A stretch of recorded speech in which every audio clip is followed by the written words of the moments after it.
Her own experiences with depression led to the authorship of The Key to Genius, Manic Depression and the Creative Life. And having seen recently A Beautiful Mind, I must ask you, is what we're talking about related to the problem of Mr. Nash?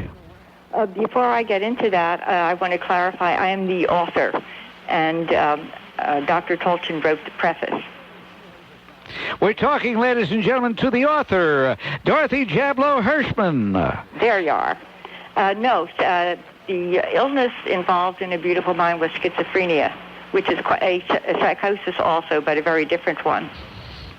And in the case of Lyndon Baines Johnson, you make the point that he was bipolar. That's right.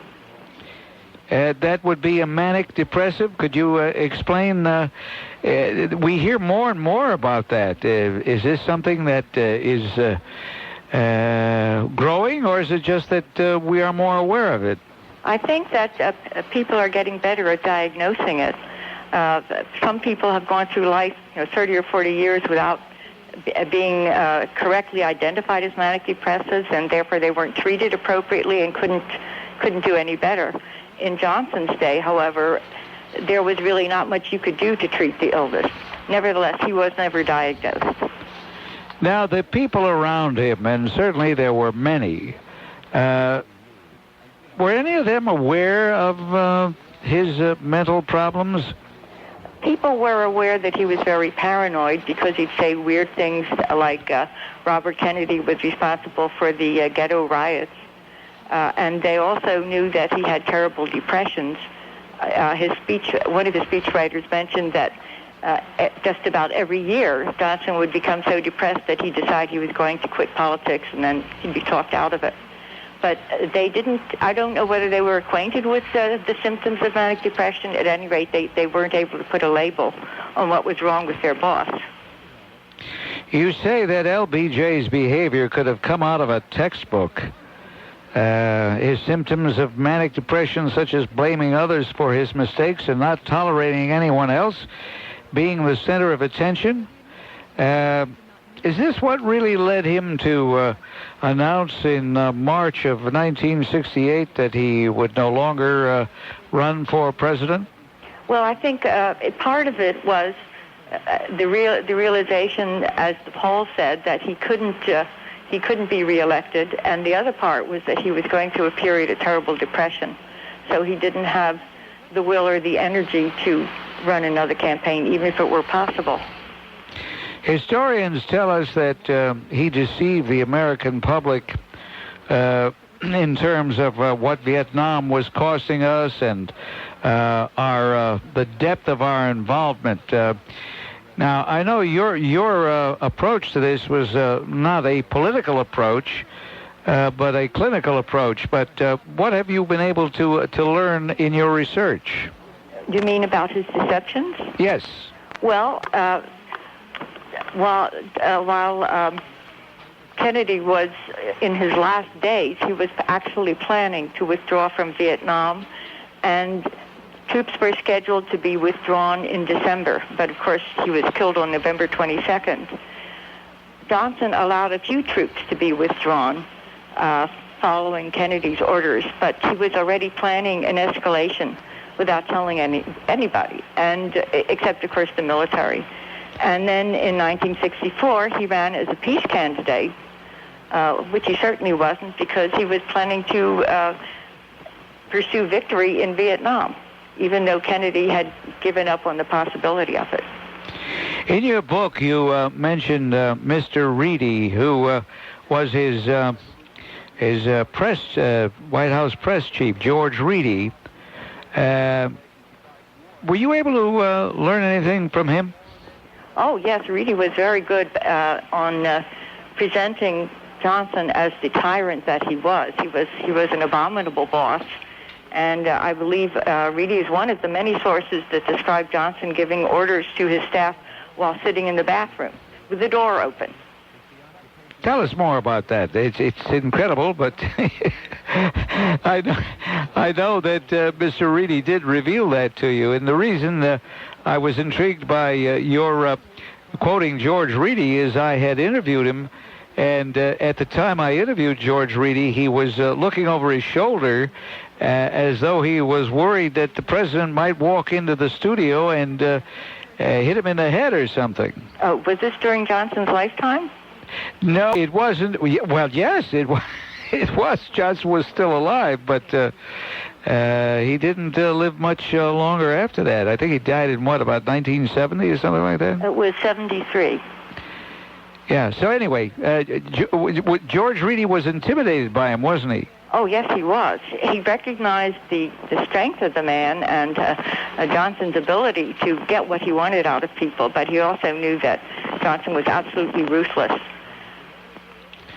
Now, you also talk about the showing the scars. I remember we were all shocked when we saw the photos. To what do you attribute his lifting up his shirt, lowering his trousers a little bit, and showing the scars that he had from his operation? Well, I believe Reedy said that Johnson never missed a chance to show his body.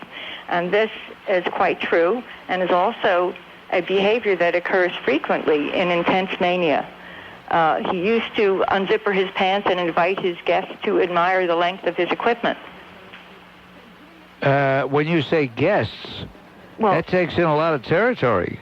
That was mostly male guests who would come into his office. But on one occasion, he was in the hospital having an enema in the presence of Mrs. Graham, the owner of the Washington Post, and his daughter and several other people, and thought nothing of it. That's amazing.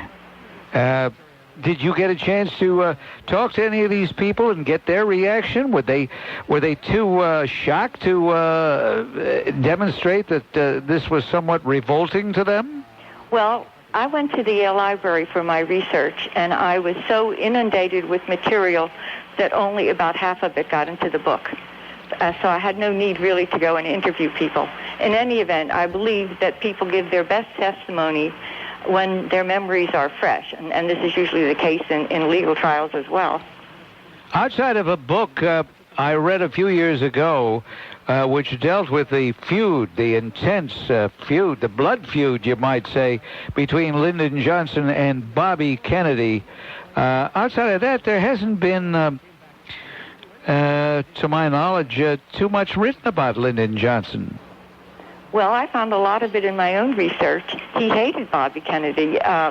He felt that Bobby Kennedy didn't want him to become vice president and believed that he would sabotage everything that Johnson was trying to do. Johnson believed, even when he was president, that Kennedy was trying to destroy him politically.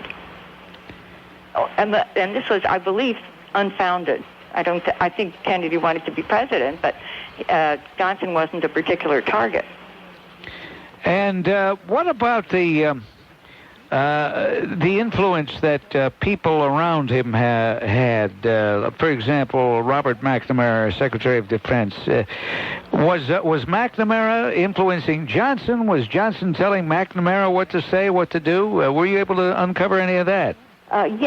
Johnson inherited just about the same people. That is, he kept on the same people that advised Kennedy. Kennedy had been given a lot of gung-ho advice, step up the war, and he had decided to ignore it.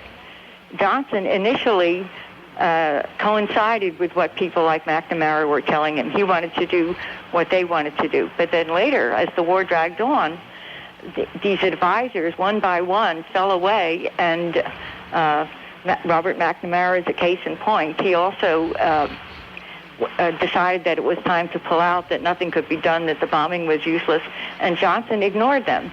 So I think nobody really influenced him. I think he was just following his own course from start to finish.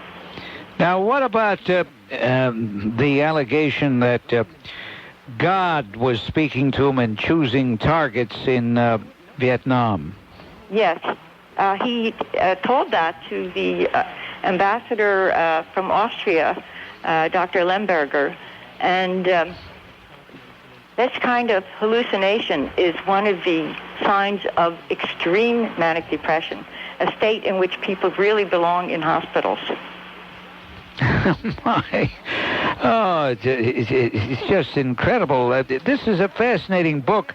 I have a feeling, though, you're not going to get the publicity this book should get. I don't see you being on the Today Show, for example. I hope I'm wrong. Well, so far it hasn't happened, but I'm just doing what my publishers tell me to do. What... If you can get me on the Today Show, go right ahead. Yeah. What inspired you to do this? Because of your background studying the disease? Well, I had written another book after the one about genius and manic depression called A Brotherhood of Tyrants, in which I explored the manic depression of Napoleon, Hitler, and Stalin, and how it shaped not only their personalities, but their careers and even their governments. While I was doing this, I was reading everything I could about leaders who seemed to be tyrannical, and Johnson was one of the ones I came across. But this was some 20 years ago, and I felt the public was not ready to consider that a president of the United States might be clinically psychotic. So I sat on it until I felt that there was a lot more sophistication about the nature of mental illness. And I'm hoping I'm still not ahead of my time. It's interesting, I don't know why I say this, but it is interesting to me that he died on the very day that Roe v. Wade came out of the Supreme Court, January 22nd, 1973. Yeah, I think that's just a coincidence. Yeah. Did you notice, I don't know how familiar you are with the book, but he was a severe alcoholic, which is probably what brought on his heart attack. Well, he used to say that Johnson men don't live long. Didn't he say something like that? Yes, but his father was also a manic depressive and an alcoholic, and once entered a town meeting crawling on his hands and knees because he couldn't stand up. One final question. I wish we had time for more, but one final question. Did he really try to put the make on Jacqueline Kennedy? All I know about that is what I have read of the Johnson tapes, and it certainly sounded like it. Well, I want to thank you for joining us, and I want to congratulate you on an absolutely riveting book. I had to keep reminding myself that you were writing about a former president of the United States. It's incredible. Well, thank you very much. Thank you. Thank you, Dorothy Jablow Hershman, author of Power Beyond Reason, The Mental Collapse of Lyndon Johnson, published by Barricade Books, one of Lyle Stewart's great creations. Straight ahead. Carmela from Ridgewood, New Jersey on WOR, The Bob Grant Show. Hello, Carmela. Hello, Bob. I've been listening to I'm sorry I didn't get the title of the book because I'm going to get it. The title is Power Beyond Reason. Power Beyond Reason. Fine, I will positively get that. But I want the author to know that besides herself, many people noticed a lot of these conditions with President Johnson. They were obvious. You could see it on him, and you read it in the papers, you heard it on the air, that he had a lot of problems. And I find that because a man runs for high office, or any office as far as that goes, that doesn't necessarily mean that he is qualified. It just means he had the opportunity to run, mainly money, right? And enough, votes to get it. But it doesn't mean that he's qualified. He could be a psychotic. He could be an alcoholic. He could be on drugs. He could be a wife beater. He could be almost anything. And I find that, unfortunately, and I'm an independent voter. I vote for whoever seems to... Yeah, where are we going with this? Please get to the point. Yes. The point is this. I think we have in President Bush...